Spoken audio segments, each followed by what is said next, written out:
Hi guys, welcome back to the channel. So today, exciting news. I've been working towards something on the side. I want to get ducks. I'm hoping to get about 12, 6 Cherry Valley, 6 Khaki Campbell is the average I want to go for. So I'm going to show you me starting getting a duck pond built. So the first thing I did was I looked at what sort of pond do I want, what shape do I want, what size do I want. So my dad recommended the pre-formed ones. I had a look. They're tiny. You'll spend an arm and a leg, 100 quid to get one about the size of a pond liner one, if not more, because I was looking at ones at 60 quid and they're so small they're not worth bothering. You get about 2 ducks in them.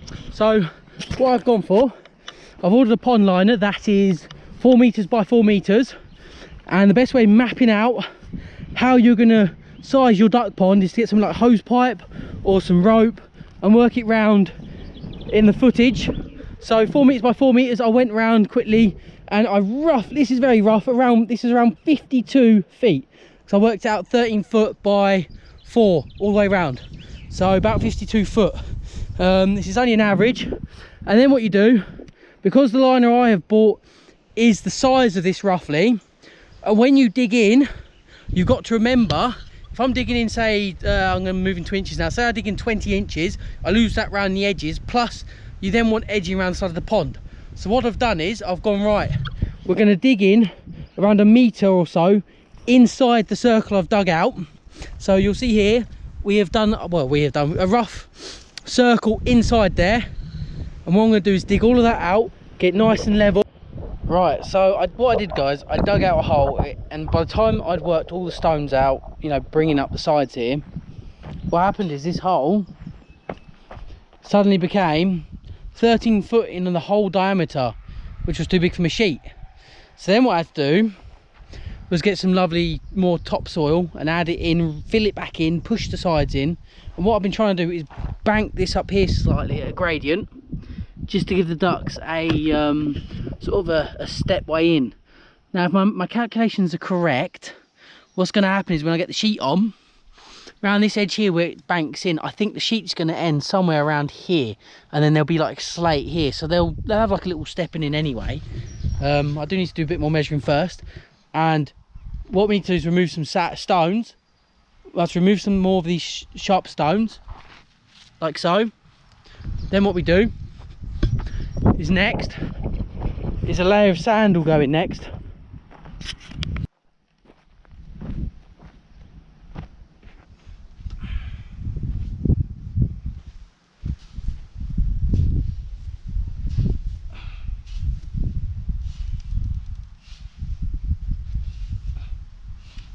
So I'm using the back of the rake.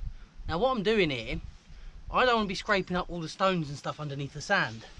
I just want to be lightly pushing the sand across without drawing up any of the stuff underneath that we don't want in the bottom of the pond.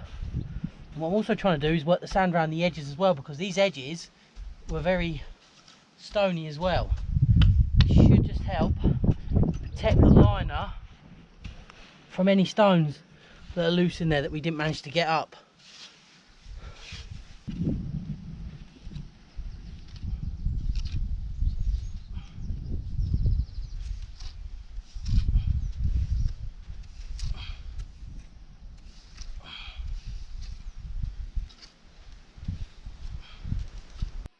So the sand is finished all the way in, round the edges, and then also the edging of where the overlap of the liner will be, where you finish off the pond. Only one problem is going to get the underlay out, and the wind, because where we live is just so windy. It's always windy. The underlay is just flapping around. You can't hold it with 2 people to lay it down on the ground. And this is going to be the fun we're going to get in the next week, hopefully next week, getting the polytunnel sheet over, because we don't get a day without any wind. It literally is just, look at the trees. We just always got a lot of wind here. But hopefully we're going to let give it some time and see if the wind dies down, and hopefully we'll get the underlay in, maybe get the liner in and some water in there. So last night we was hoping we was going to get no wind to get the underlay and the liner in. We didn't get it, but this morning we did. Check it out. So it took 4 of us roughly to get the underlay in first, and we had to cut it off around an edge and fit it round a side just to get it to fit comfortably. There is about 1 inch or 2 of sand underneath the underlay, and this past hour I've literally been standing in the pool, so yeah, feet are absolutely frozen, just making sure that this liner here, for example, isn't struggling when it fills it up. So you've got to sort of be in there repositioning the liner slightly just to help it level off. So what do you guys think on this then? So a DIY duck pond, obviously you could make whatever you want really. You could do similar for koi pond or all manner of fish, wildlife. Obviously it's going to be for domestic ducks for us, but you never know, ponds like this attract natural wildlife. So a few things that I want to add in there is oxygenating plants. So I think lily ponds and some kind of weed or like a rush as well. I can't remember what they're called off the top of my head now. And to finish off around the edges, trying to keep to the resources that we've got, keep the cost down. So I've got some lovely bits of slate over here, they just need clean up. Look at that one there, for example. Use these lovely pieces of slate around the edges just to finish it off. I think the hardest part with a pond like this is getting the level right. So bank it, having to see that this side, for example, even though it looked higher, it wasn't. So when you work out your depth and getting the level right, we had to bank up this side more. And looking at it, we're not far off the top there. So we'll probably lose a tiny bit here, which isn't an issue. All right, so here's a bit more of the progression. So I've got 5 bags of this Cotswold stone, and this is a rough idea of how I want the pond to look. It's a slate and stone around the edge with the Cotswold stone infilling the liner all the way around. We've got some plants in here now. We've got yellow iris, we've got a reed, a marsh marigold, there's an oxygenator in there, and also the water lily. We've got a couple of turtles over there chilling for a bit of feature. I don't know their names, Carly's given them names. And then we've got this grass plant here, which is in an area which is going to be my wetland. If you look under here, you can see the water's going to flow in into the stones there. Managed to sort of dip it and bank it there, so it's like almost like a marginal area, because I don't have any marginals in the pond. I've had to use stones with the planting to bolster them up to the level that I need them. Now to update you on the fencing. So we've made a start on the posts. There is, I think, 9 in the ground now. I've lost a couple of days through illness, but we're getting somewhere. This is a pallet gate. This was an idea from my granddad. He said you literally get a pallet, and all you do is put it on some hinges like so. So I'll put her on some hinges. So this will be our little gateway in and out. I've also got a bolt lock, like one of them latches that goes across. I've got to fit on here, hopefully today. These 2 end posts need hitting in properly, they're not all the way in the ground. I came out to do them and realised actually I was too far ill to do it. So hopefully we can progress and get a few more of these posts in the ground. So I am doing the fencing the old fashioned way, which is you get a pitching bar, put a hole in the ground. I can't think of a rough depth, say 12 inches is a rough, 6 to 12 inches. You open out the hole, then what you do, put your post on the hole, get a sledgehammer and hit the post on the top. This is why it does split it slightly. So you hammer the top with your sledgehammer the old fashioned way, and in she goes. Also, the duck house is now raised on blocks rather than on them little pieces of wood. So we wanted her as high up as we could get her, which is pretty ideal. I think we've got about the right balance. Maybe just need to raise it one area. Still needs a coat of creosote as well. And I've bought some latches for these nesting boxes. So what I'm going to do is the latch will fits onto here, flick over, and then I could put either padlock or just like a metal pin through or something, just to hold them down in place. Yeah, it needs sort of leveling, because at the minute, I'll show you, look, that latch is really, that bolt is just, and then I can't open it without really pulling the top. So, need to level her off. I think it's this one here that needs to go up a little bit, and I still need to fix the tin sheets onto the roof, but we'll get there. Progression is progression.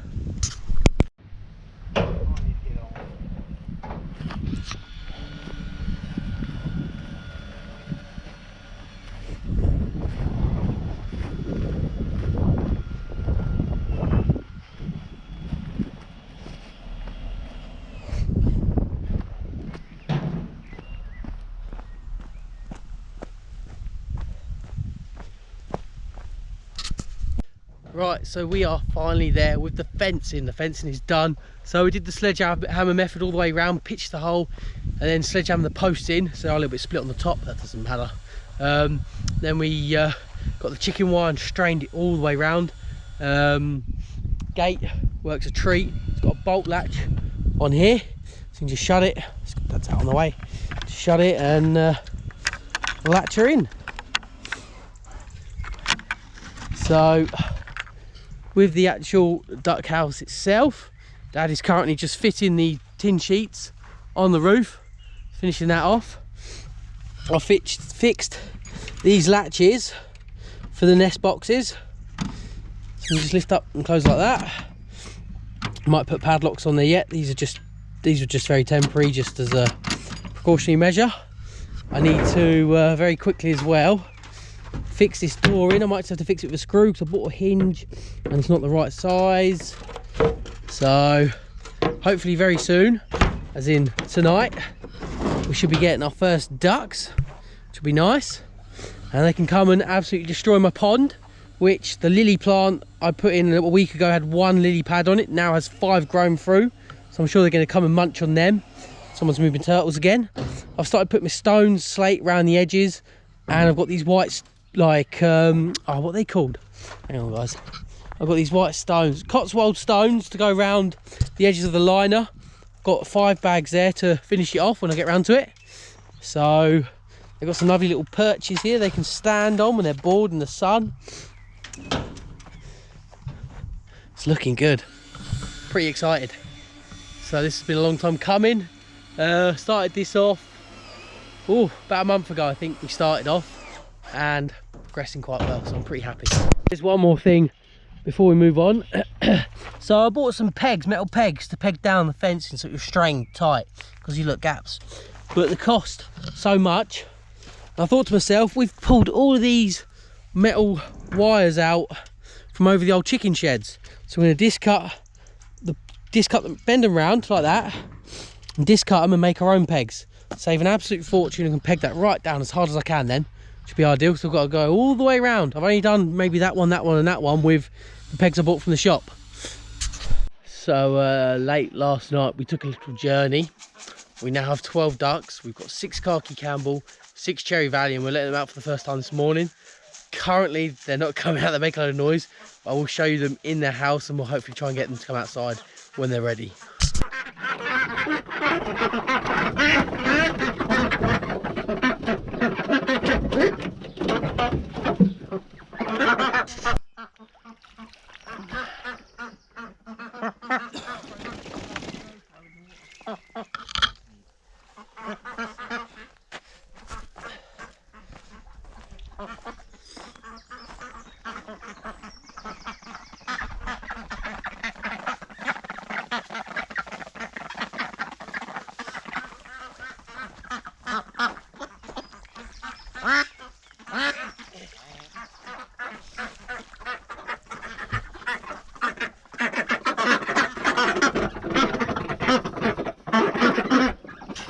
So couldn't get them to come outside. They're a bit skittish, nervous, rah, rah, rah. Ramp tiny, literally this little thing here. So spent a couple of hours building a wider ramp, and we now have 8 ducks out and 4 still hiding. So So we need to try and draw them out. These are loving it outside in the pond. Well worth it, I think now. Last couple of hours I've been going, oh no, what have I got myself into? But when you see them in the pond, oh, nice.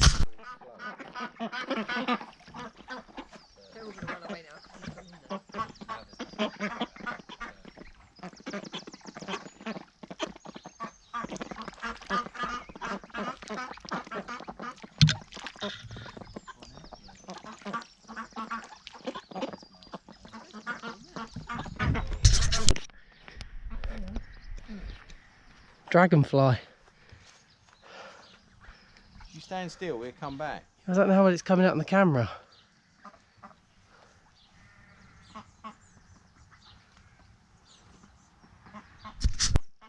So I finally got all 8 out. I've just unsettled them, having a bit of a groom. So it's 6 Khaki Campbell, 6 Cherry Valley Aylesbury's. And they are absolutely lovely. So the house is a lot bigger than it looks from the outside. They've got plenty of space in here. 10 nesting boxes inside there. They're on growers at the minute. They're 11.5 weeks old.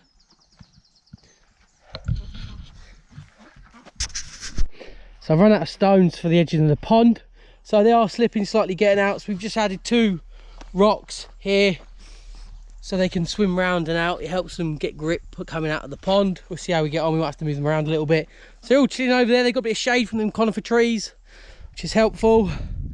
So yeah. Alright guys, thank you for watching. Please drop us a comment down below what you reckon on this video of making the duck enclosure, making the duck pond, repairing the duck house, creating the ram, and obviously getting the ducks as well. What you think on them. Let me know in the comments, guys. Appreciate all the support we get. If you're new to the channel as well, please hit the subscribe button, ring the little bell. We also have loads of posts on our Instagram and Facebook page, Mowers Farm, Mowers Family Farm. Links are in the description.